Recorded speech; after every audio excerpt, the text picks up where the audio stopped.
There are two very, very distinct lives that you can live on this planet, on this plane. One is, I'm not okay. I need things to be the way I want to be okay. Then you're out there working with the world. It sounds terrible, but I have to say it to try and take. I need something. I'm not okay.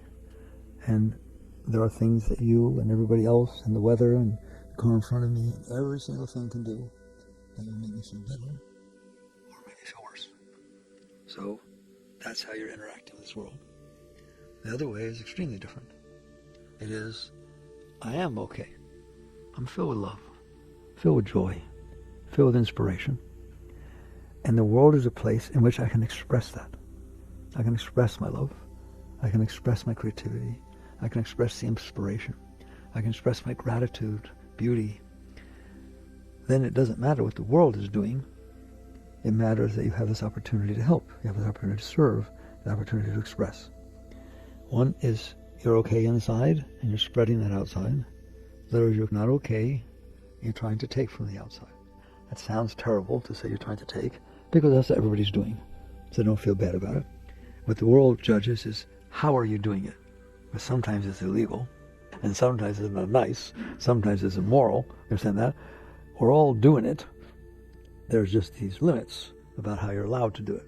We wouldn't have laws if you were okay.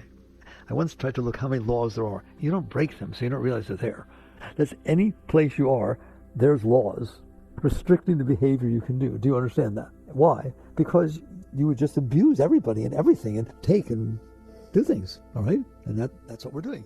And it's perfectly reasonable. Why? Because if the world is the way we want it to be, we feel better. And if the world is not the way we want it to be, not only do we not feel better, but we can feel terrible if it's the way we don't want it to be. Have you noticed? So you are living in the world to try to fix yourself. That's what your career is. If your job, everyone says, go find your passion. That, believe it or not, first of all, I want you to say, when we talk this way, it's because somebody has to talk to you this way. When you leave, forget it. Go about your business. It will wake you up, and little by little, you will go deeper. Because when they say go find your passion, that's assuming you don't have it. A spiritual being is filled with passion, with every single thing they do at all times. The Shakti's pouring inside, raising up, feeding them. So Christ said, man does not live by bread alone, but by every word that leaveth the mouth of God. Okay, what does that mean? He's not talking about bread. He's talking about you don't live only by the outside world. You live by the spirit, the Shakti, the flow of energy that is feeding you from inside.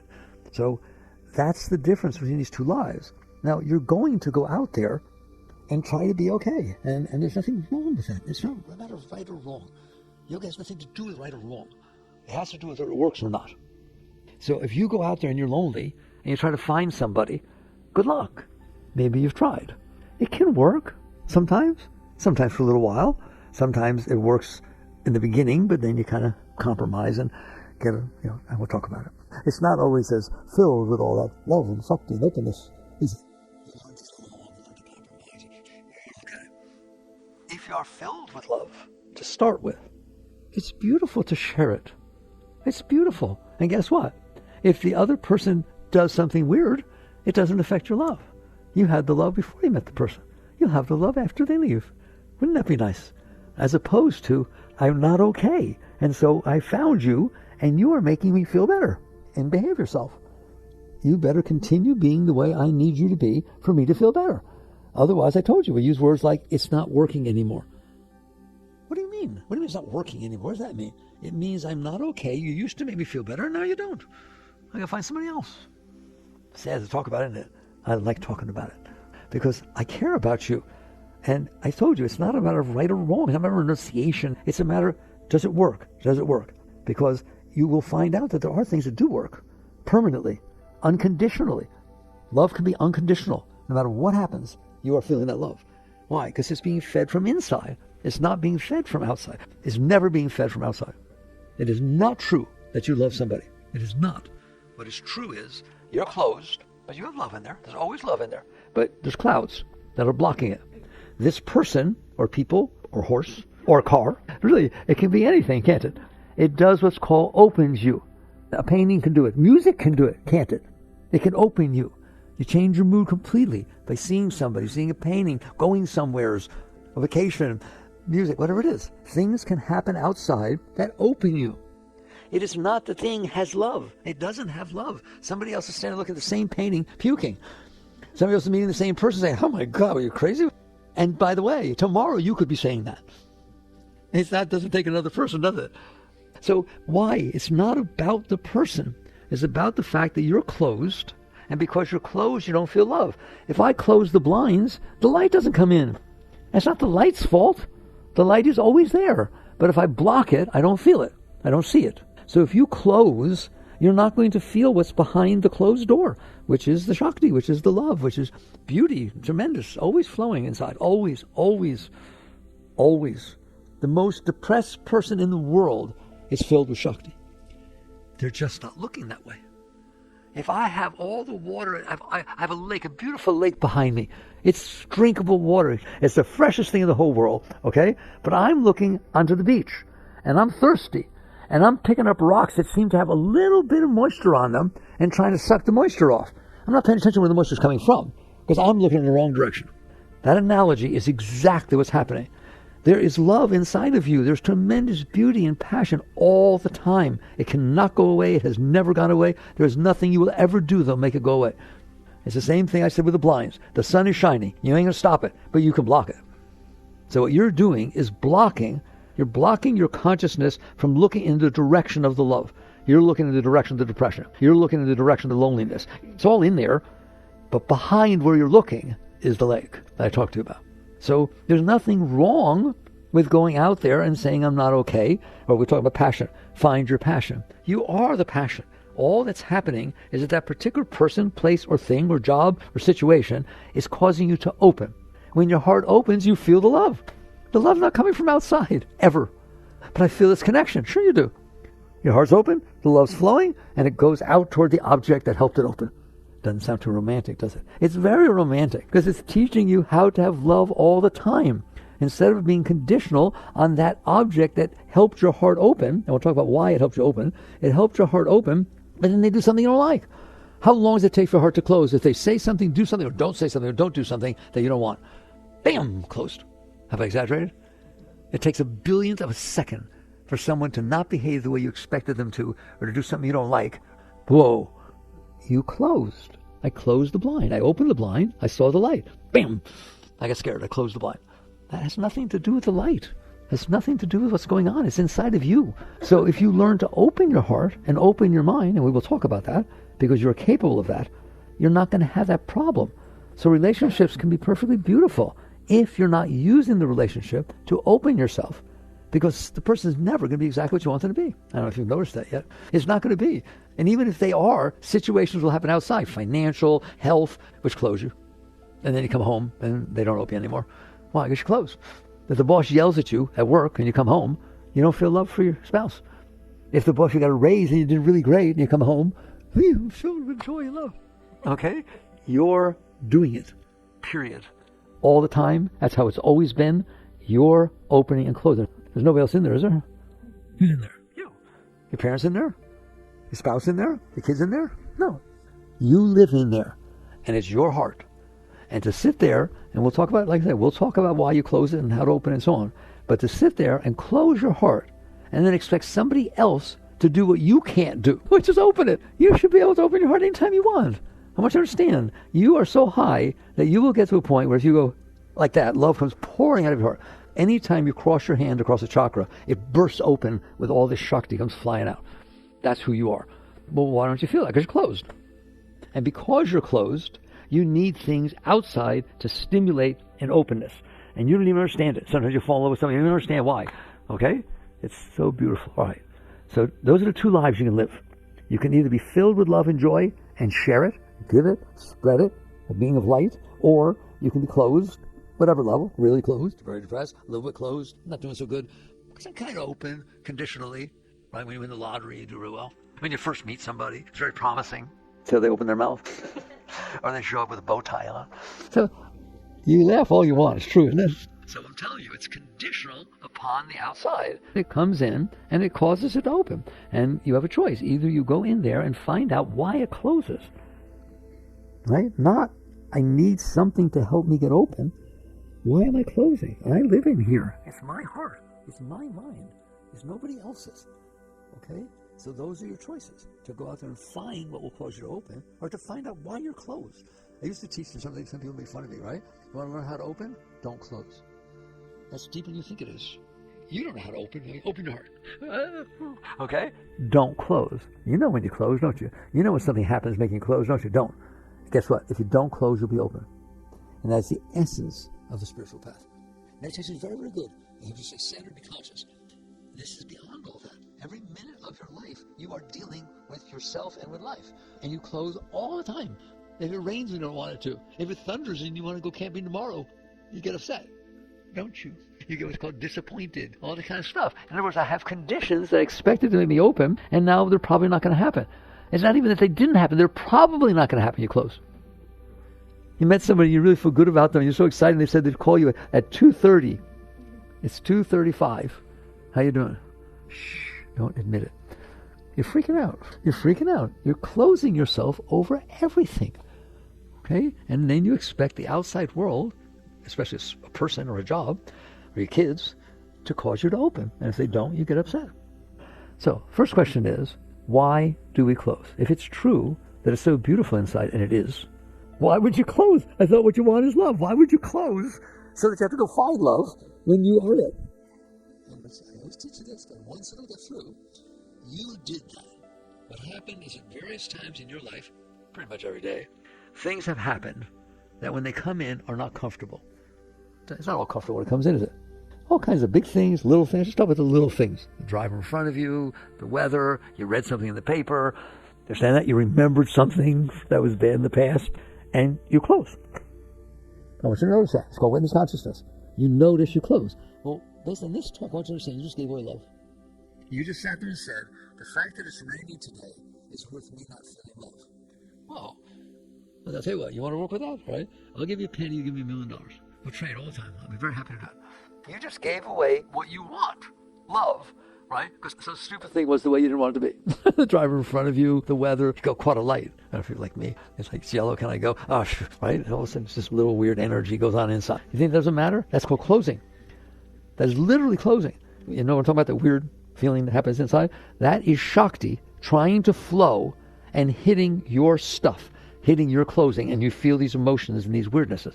If you didn't do that, it wouldn't do that. It would rise. And over time, there will be more and more of it, and it will be blocked less and less. That's the entire spiritual path. Learning to stay open, period. Okay? You start with small things. I always teach you that. I call it low-hanging fruit in the new book. They're just things all day. Somebody didn't say hello. Somebody said hello when you didn't want them to because you're standing next to somebody who doesn't like that. I don't know. You're pretty complicated. It doesn't take much, does it? Okay? They're meaningless things. And you're trading off this whole beautiful state inside yourself by messing around with these stupid things. Where the cost-benefit analysis is 100% cost, 0 benefit. What's the benefit of getting upset because the driver in front of you didn't use his blinkers? None. What's the benefit of getting upset because you caught a light? What's the benefit of getting upset because you caught every light, one after the other? It didn't do any good, did it? It didn't change the lights. Didn't change the timing. Didn't do a single thing. So the cost is 100%. What's the benefit? Nothing. So what do you do? It's irrational. A business person would never do that. You give it a choice, cost-benefit analysis. Here, boss, 100% cost, 0 benefit. Let's do it. I want you to look at your interaction with yourself as an intelligent exchange. You're an intelligent person. And so you learn to start working with yourself to say, no, I don't want to close. This is not worth closing over. Because over time, it's giving up my love. It's giving up my passion. It's giving up the beauty that can flow inside of me. So what do? There are all kinds of techniques. And I like all of them. Any technique you do that you are sincerely doing in order to let go of the closing is fine with me. I don't want to close. So I'll do a mantra. I'll breathe. I'll relax. I'll offer to give it to God. Whatever you want. I don't care. I'm doing it because I don't want to close. I want to learn not to close. So instead of allowing the habit of closing to take place, I'm going to put out some effort, and I don't care what the effort is. What I care about is the intent. The intent is, I'm going to learn not to close. I don't care how long it takes. I'm going to learn not to close. And the more I learn not to close, I'm telling you, they write us from all over the world. The vast majority, at least 60%, are thank yous. In other words, it works. Thank you. My whole life changed. Because I did what? Because you relaxed instead of closed? Yes. And the fact that you didn't go down with it is not the reward. The reward is, okay, at that moment, I made it through without closing. Over time, as you learn not to close, you will feel the Shakti flow. You will feel energy. You'll feel more energy. Feel more positive. Of course you will. Why does that take a teacher? If you store everything that ever bothered you inside of you, you're going to be bothered. That's what happens when you store things in it. You build them up. And you have done that, haven't you? Are the things with your past that are over that you still bother yourself about? Well, what's the benefit of that? That's the silliest thing I ever heard of. There's no benefit in being bothered by your past. It's not happening, especially your childhood. It's over. It's done. You made it. Congratulations. Why would you let something that mommy did when you were 3 years old or daddy did when you were 6, whatever it is, 20, 30, 40, 50 years ago, why would you carry that inside of you and let it bother you? You have the right to let it go, and you have the ability to let it go. But not right in this moment you don't have the ability, because you haven't built the ability to let go. You haven't practiced, like playing the piano. You get better at the piano if you practice. You get better at letting go of things if you practice. But we don't practice. We complain. You understand that? We say God doesn't like us. Or why does it happen to me? It's not fair. I never get what I want. Oh, fine. Go do that. You're just going to get worse and worse. Instead, you sit there and say, fine, I'm born onto a planet. I don't know where I came from. I'm going to be here for a few years. It's been here for 4.5 billion. How long are you going to be here? That's a very few years. So I fell down on the planet. I'm going to leave soon. And in the meantime, there's all these things that go on. It's exciting. There's nothing going on Mars. Nothing going on Saturn, Jupiter, anywhere. There's nothing we've seen. The James Webb Telescope, with the Hubble, we've not seen a single thing going on that seems too interesting. Unless you like supernovas, blowing up, and black holes, all kinds of very interesting things. I don't think it lasts too long. Okay? This planet is God's idea of Disney World.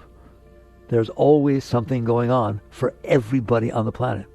It costs nothing to look in front of you. You see colors, shapes, sounds, tastes, feelings, just all the time, every time. What do you pay for that? Nothing.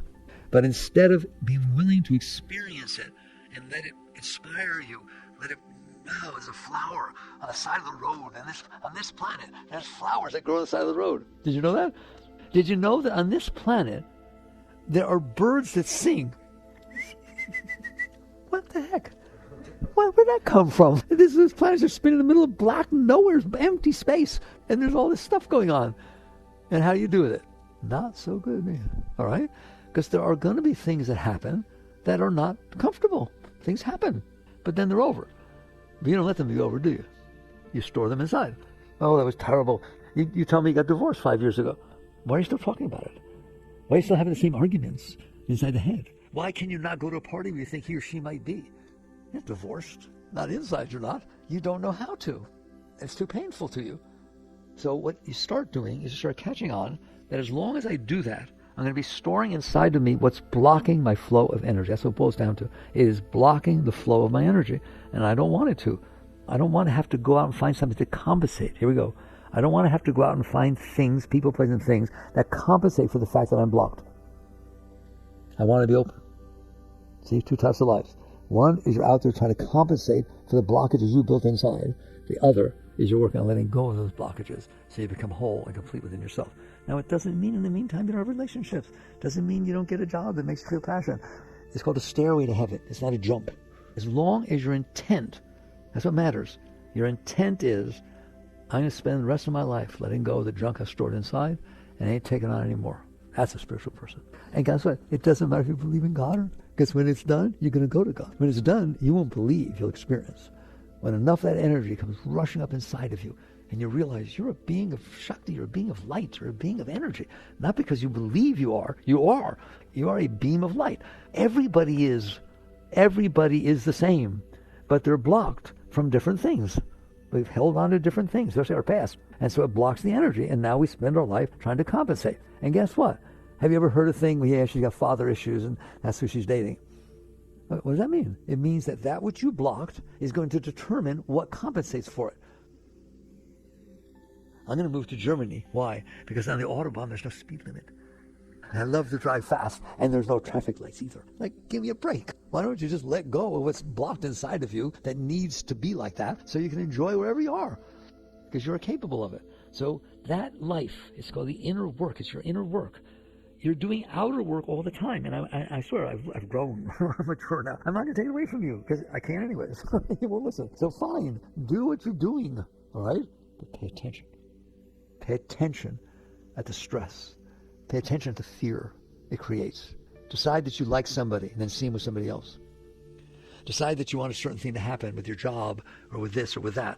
And then see how much you worry that it won't. See how anxious you are. Why? What is anxiety? What is anxiety and stress?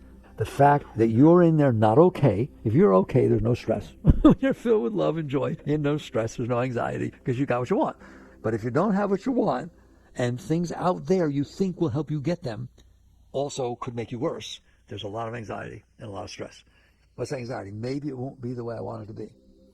How can I make it be the way I want it to be? What if I fail? All the time. A constant situation. No. You have to come back in here and say, I am whole and complete within myself. I don't experience it because I've blocked the exact flow of energy that I'm looking for. When you find somebody and they open you, I'm telling you, that flow is what was always in there. But you open the blinds. The sun was always shining. You're opening the blinds and not make the sun shine. You're meeting that person who opened you did not make the energy be inside of you. It just let it come out. It let it come up because you stopped blocking it. So you have a choice. Either be anxious, and you know you are, and scared and insecure and all that kind of stuff, because you have to get the world the way you want. Sometimes you can't decide how you want it to be, right or wrong. People come to me all the time, say, well, what are decisions? There are no decisions. There are decisions. They're meaningless. What do you mean? This is what you call a decision. I'm not okay. Check. That's step one. If you're okay, who cares? Live in New York, live in Gainesville. Be married, be single. Have children, don't. You're not trying to use the outside to fix what's wrong with you. There's nothing wrong with you. There. That's why a spiritual being has no decisions. They just work with the unfolding of life, and it's fun. It's fine. It's beautiful. But they say, but what if you have a job here and you have a job there? Let's say you looked at it, and if you took the job in Texas, you start thinking, oh, it could be like this, it could be like that, but I don't like the politics, or like this, blah, blah, blah, blah, right? And you're kind of fighting inside yourself, right? Or New York, well, it's cold, I don't like the cold weather. You're just doing all that. That's because you're trying to find out what you think will make you be okay. Every decision you're having trouble making is you're trying it on like clothes. You do it all the time, right? You go to the web and look at this and then try that and talk to other people. You're trying it on to see, how will this make me feel? Fair enough? Decide we want to go on vacation. How will this make me feel? That's all because you think it will compensate for what's wrong with you. And you're trying to decide which one will do it. If you're okay, you don't have that problem. I'm fine. I'll be fine anywhere. Isn't that be fun? I will be fine anywhere for the rest of my life. Oh, how would you like to feel that? Not feel it. How would you like to know that? No matter what happens, no matter what befalls you, you will be fine. And you'll just deal with it the best you can, and it'll be fun. You're capable of that state, but not if you block yourself and then expect the world to unblock you. Then you have to decide, should I marry, should I not? There's every single thing, okay? And if you're married, should I get divorced? I don't know. Should I say something? Look at all the anxiety you carry around. It's all because you're trying to use the situations outside to be okay. And instead, spirituality says, fine, okay, you're going to do it anyways. Don't worry about that. But at least work on creating something inside that over time, you won't have to keep doing that. What does that mean? Let go of your blockages. That's the entire spiritual path. Okay, like I said, believe in God, fine. It's nice. You give them to God. You can do all kinds of nice things. You don't believe in God, fine. It doesn't matter. The question is, what are you doing? What are you doing? Are you doing this work? If you're doing this work, that energy is going to awaken in you over time. It can't not, because you stop blocking it, all right? And you're going to start going higher and higher, and you'll start realizing, wow, there's something really beautiful going on here. Then you'll know about God, about real God, not God of the mind, not the God that gives you what you want. We're talking about that. People nowadays consider spirituality as getting what you want. The law of abundance. You should have everything. Attract to yourself whatever you want. And yes, there's a law of attraction. There's absolutely a law of attraction. What I want you to look at is, why do you need to attract things to yourself? Why are you not okay with the unfolding of life and the beauty that's going on inside of you? So now you can give instead of take. When you say you're attracting to yourself, you're taking. What do you mean? You're trying to make the world be the way you want. Oh, you like to look at it that way, do you? Right? That's because we're so caught in ourselves that we don't look at what it would be like to not be caught in ourselves. In the life where you're working inside, you're opening yourself, you are your own responsibility, and then you're shedding that light everywhere. You don't have to try to shed the light. It goes everywhere. It just pours off of you. So these are the two lives. One is, I'm not okay, and I'm trying to get situations, people, places, and things in a way that will make me feel better. The other is, I'm not okay. Why am I not okay? Why am I not okay? And what do I do about that? Wow. Now, you see what spirituality is? It's called the inner work instead of the outer work. We talk about a worldly person. I don't say that with disdain or anything like that. You know, I did business, all kinds of stuff, right? That's not what worldly means. Worldly means they think the answer is in the world. They think the answer to their problems and everything else is situations in the world. So then you're out in the world. It's not saying this type of business, that type of business. It's just basically saying you think the answer is out there. I know it's not. All your spiritual teachers, the great ones, masters and everybody tell you it's not. The answer is inside, isn't it? What did Christ tell you? The kingdom is within you. The kingdom is within you. That's literal. It's within you. So it's inside. The flow is inside. So basically, you make the decision which way do I want to live my life. But like I said, it's not a renunciation. Don't write me and say, I'm madly in love with this person. Love is flowing and so on. But I'm afraid that it's because I need them to be a certain way that I feel the love. What should I do? If you feel love, that's beautiful. That's wonderful, okay? Just watch when you don't. Watch when you close. Watch when you judge. Watch what it is that makes the love not be as strong as it was yesterday or 3 minutes ago or 10 seconds ago. In other words, you do tend to close, don't you? That's where your spiritual growth is. It's not in not having a relationship. It's not in not enjoying and having love. It's in sitting there saying, if I said I love you yesterday, why don't I today? Well, you should see what she said. I don't care what she said. Nor should you. Because you're just trading off what she said because she was in a bad mood. You're trading your love off for a bad mood. I ain't doing that. That's a terrible trade. And so you learn to let go. You let go. But what if it turns out that she's not, or she or he's not what I thought they were? It'll show up. You don't have to be looking for it. You have to look for it because you're scared that it will hurt you or you won't get what you want. If you're wise, you'll say, I'm not using the relationship for that. I'm using the relationship to let go of myself. I'm using the relationship to practice being in love. Not you made me feel love, so you better keep doing it. Figure it out what I need. Who wants to live like that? I don't. Well, I want to feel is love. I want to feel inspiration. I want to feel joy. And I want to share it with people. And they're going to be different. Everyone's different. They've all had different experiences in life, therefore they're all different. And that which turned you on turns somebody else off, and that which turned you on yesterday turns you off today. Fine. I don't care. I love you. Why? Because I'm not trying to use you to give me love. I'm using you to let go of what's keeping me from love. The fact that you want to go out on your own and I feel jealous and I feel uncomfortable with it and all that kind of stuff, right? Good. I get to let go of that. I get to let go of that. See the difference? I get to let go of what's blocking me from feeling love all the time.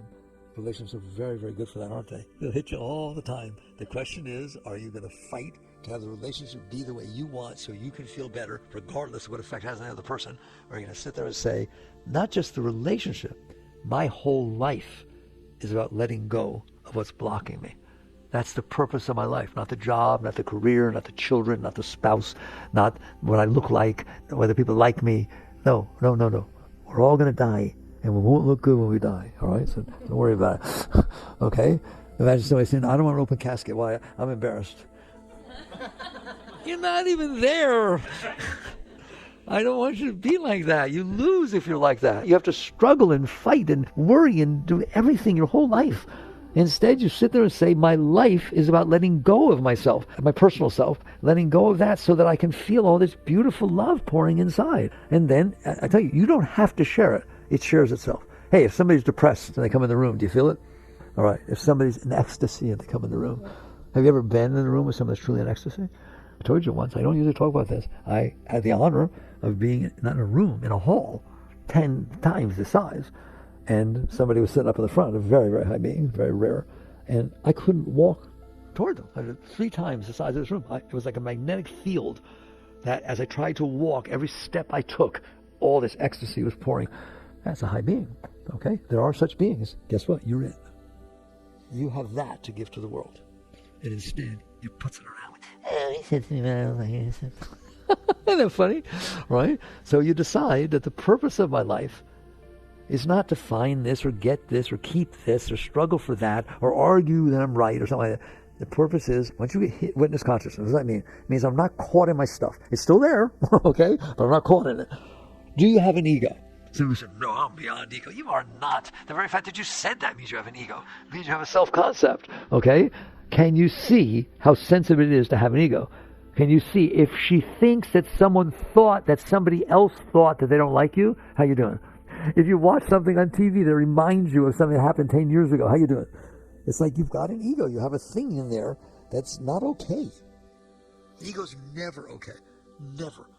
If you go out there and be a musician and you do so well that everybody claps and they want to see you again, you're scared the next time that you will fail. Anybody got fear of failure? Don't sit there and tell me it's a psychological problem. It's ego. Ego always is like that. I don't care what you say. Why? It's fake. You made up yourself. It's called a self-concept. And strong and tall and handsome and beautiful and young, whatever the heck it is. And so basically you've got this whole concept that you built about yourself. How exposed is that? One person walks up and says, oh, you're full of it. You're lying to everybody. How you feel? You're just a big liar. You're saying not the truth at all. You're making yourself up. You've never played an instrument in your life. Well, wait, come here. Anybody get defensive? Doesn't even take that much to get defensive, does it? The slightest little thing. Okay? It's amazing.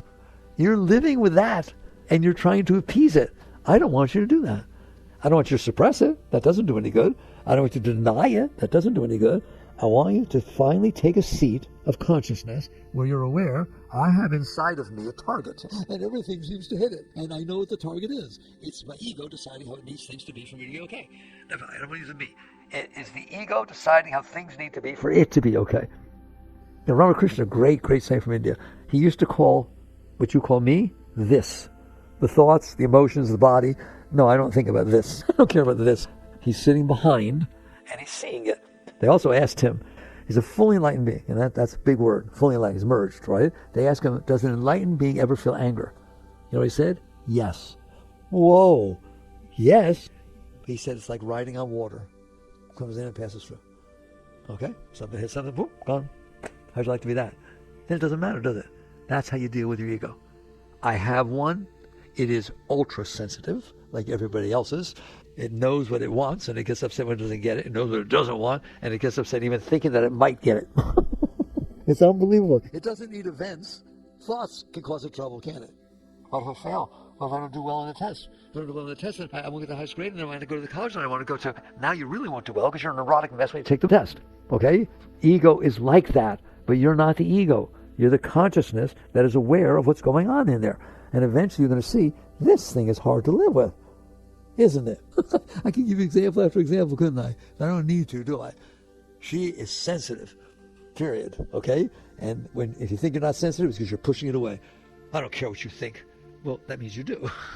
If you don't care what I think, why are you even looking at me? Why are you even checking anything out? Why are you doing anything?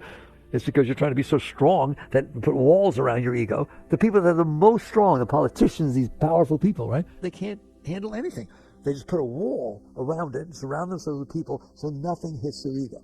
I told you, if you were number one in Forbes' list of the most wealthy person in the world last year and number two this year, it bothers you. Just like you're bothered if this happens or that happens. It just never goes away because the ego has a self-concept and it defines itself in a certain way. And if anything happens at all that's not that way, either suppress it or we push it away or we rationalize it away. What do I care? I'm rich. I don't care what they think, right? That means you do. Otherwise, you wouldn't have the thoughts. Do you understand that? Do you understand you're capable of being completely high and filled with love and joy all the time and not having that crap going on inside of you? And then having to live a life that compensates for the fact that you can't. It's not that you can't handle life or people. You can't handle your ego when you're in the presence of people.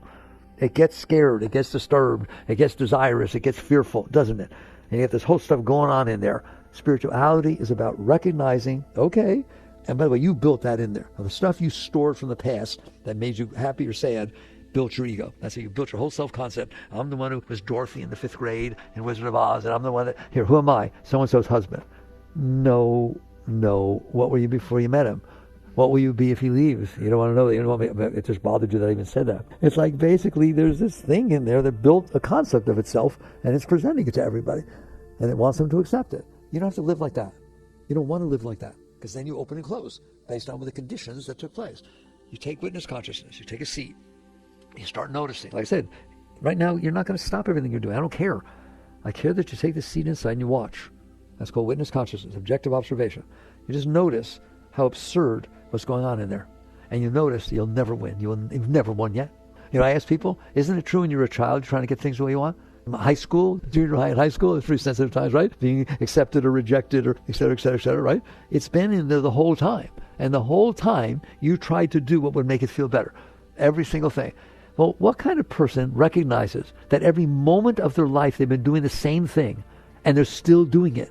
At what point do you wake up and say it doesn't work? It doesn't work. I've been doing it my whole life. I needed the toy, I needed the person, I needed this, I needed the boat, I needed the car, I needed the job, I needed the corner office, I needed every single thing.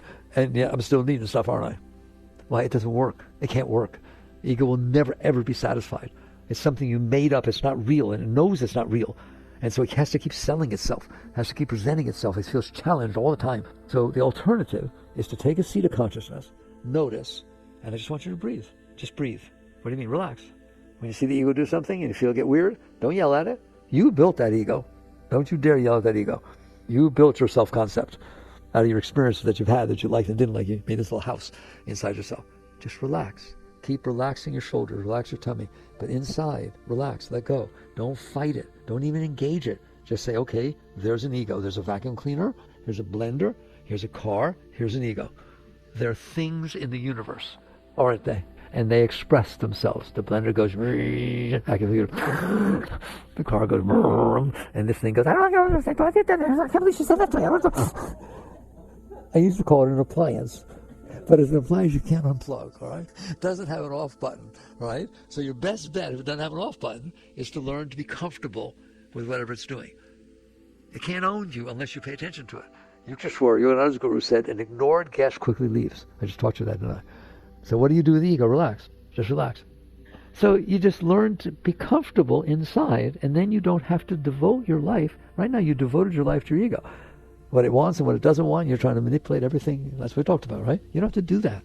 If you can handle, the ego gets uncomfortable sometimes, just relax through it. Just relax through it. I can handle this. But start with the small stuff, I told you. Start with the stuff that really makes no difference, but you get upset anyways. So you want to let go of the old stuff that you stored in there. But what good is it if you let go of the old stuff if you put new stuff in there? So the easiest thing to do on your path, and the most important, no more. You wake up in the morning, and you remember this talk. You remember, the purpose of my life, not just the day, the purpose of my life is to clean up in here, to let go of the blinds that close. I don't want to close. I want to be open. I want to feel joy and inspiration and so on. That's the purpose. So therefore, during this day, I'll do my work, I'll have my relationship, I'll pick up the kids, whatever it is. But inside, I'm letting go. Every minute, every second. Whatever comes up, relax, release. I give you in the new book, I give you many techniques for how to let go of this stuff in real time. This is where the rubber hits the road. You just keep letting go. And so then you come to the end of the day, you sit down, have a few minutes with yourself, and you ask, how'd I do? Well, if it's in there freaking out or what happened, then you didn't do too good. If it's in there saying, wow, things happened that I used to get upset about, I didn't. I breathed. I breathed through it. All right? And if there's something in there, let it go. I dare you. But there's no buts. You're welcome to keep it in there. You can keep it in your whole life if you want and be bothered by it. If that's what you want to do, be bothered, just keep it in there and let it bother you. If you don't want to be bothered by it, I'm not saying it was just or unjust or fair or like and not like. No, that's not what it's about. It's about the fact that if it's in there causing trouble and you don't let it go, it's going to keep being in there causing trouble. Tomorrow you'll see somebody remind you of it. Next year you'll remember something. You understand that? You just stored disturbance inside of you, didn't you? And now you're wondering why I should let it go. So you don't be disturbed. There, it's very rational. So you relax through it. But you do it with the small stuff to start with. And then you're going to find out, I'm getting good at this. People write me all the time. I think that's fascinating. They write me, I'm doing real well with the low-hanging fruit. Then they talk about some bigger stuff. I just like that they're doing real well with low-hanging fruit. Most people aren't. And they said, I'm letting go all the time. I'm letting go. I'm letting go. And it works. I'm letting go. So now this happened. It was bigger, right? What should I do? All right. The answer is, to the best of your ability, do the same thing you did with the little stuff. Let go. But what if I can't? If you can't let go, then you can't let go. You do the best that you can. That's all you can do. If you're playing the piano and you make some mistakes, but you do the best that you can do, you'll get better. Don't judge yourself. What if I fall? What if I was doing really well and I got really upset? I threw things and then what happened? I noticed and I felt really bad. Okay, good. I'm glad you feel bad. I'm glad you saw it. Stand up. That's all you can do. No judgment, no fear, no blame, no shame. You are here to grow and you have the right to grow. If you were already there, you wouldn't be growing. What it means to grow is you need to grow. And so you accept it, but just always do the best you can. If you do the best you can, you will get there. You'll get better all the time. So you do that with each day. You let go of the stuff that happened that day, and you'll find out I'm better and better at it. And then I know what happened to me is I do it, the bigger stuff would happen. Like, okay, I learned how to do that. And then a certain thing would happen that was really bigger. And I don't know if this happened to you, but he'd be in there and saying, I have invested so much so far. I'm letting go of so much. I ain't giving up now. And all of a sudden, he's inspired because he invested. Remember all the time you let go of this, you let go of that, you let go of, right? Now I'm going back down there, I'll go back down there. That's where I want you. And the next thing you know, you're letting go of stuff you never thought you could let go of. And then your past will start coming up. Once you can handle everything that happened today and tomorrow and yesterday, by itself, your past will start coming up. Why? Because if you shove stuff on top of it, it can't come up. If you let go and don't put stuff on top of it, you left room for it to come up. What do you do when it comes up? You love it, worship it, beg it to do more. Why? Because you've seen how beautiful it is on the other side of that. So when mommy comes up or daddy comes up or the first boyfriend or whatever it is, when they come up from high school, from whatever it is, you look at it, am I going down for that? No. But it hurts. Of course it hurts. Of course it hurts. It was stored with pain. That's why you stored it. You didn't want to handle the pain. It's going to come back with pain. And so you let go. And like I said, what happens if I do my best and I don't? So what? If you start playing the piano, you're going to make mistakes. Don't sit there saying, I can't play. No, that's why you practice. You just keep practicing. You keep practicing. And eventually, like I said, you will let go enough. Well, right now, your consciousness is drawn down, out into the world, down into your heart, down into your mind. You don't realize it because you haven't felt the opposite, but it's literally being pulled down. You're being distracted by your thoughts, distracted by your emotions, distracted by the bodily feelings, and distracted by the world, aren't you? It's always pulling you down. When you let go enough, it stops doing that. And it changes direction and it starts flowing up. You start smiling all the time and you just feel joy all the time. I feel love all the time, right? But that's not nice. What if things are terrible going on in the world? You bring your joy into understanding and you see, what can I do to help? But you don't go down. Of what good is it to have another person down? You just understand my job is to be up so that I can help. If I'm down, I'm just another one of the problems. I'm out there screaming and yelling. People talk about, what about activism? Okay? A spiritual being can be an activist. Gandhi was certainly an activist, all right? Martin Luther King was an activist, but they were centered. They were clear. They brought to the party a center, clear being, filled with love, filled with God, if you will, and then they dealt with the situation outside the best of your ability. And they changed things. So it's not that you can't be an activist, it's just you're not a reactivist. You're not out there because you can't handle things. All right. So we've had a nice discussion that was based on what I started. There's two lives you can live. And every one of you. It has nothing with your money, male, female, age. It has nothing to do with anything. It has to do with you. You can live a life that says, I'm not okay. You guys get your act together. All of you. All the time. Good luck. Okay?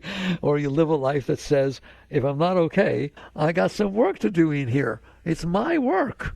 And you just keep working with yourself and letting go. And you will do something very great. You'll bring beauty into this world. Characterized.